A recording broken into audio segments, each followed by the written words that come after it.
How to transfer USDT from Gate.io to Binance. First, all you have to do is to open your Gate.io app and then select Assets. Once you're in there, you have to choose Withdraw.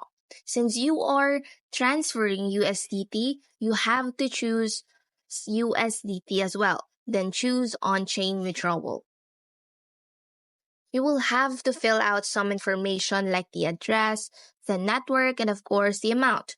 But where are you going to get the address? In the Binance app. So all you have to do is to open your Binance app and then go to Assets, then choose Deposit. Since you are transferring USDT, you have to choose USDT as well and choose a network. For example, the Arbitrum 1. You will be given a deposit address. Just copy that and then go back to your Gate.io. Paste the address you copied from Binance and then select the same network you chose in Binance, and that's Arbitrum 1. And once you're done, put the amount that you wanted to withdraw and just tap withdraw once you're done with it. So that's how you do it.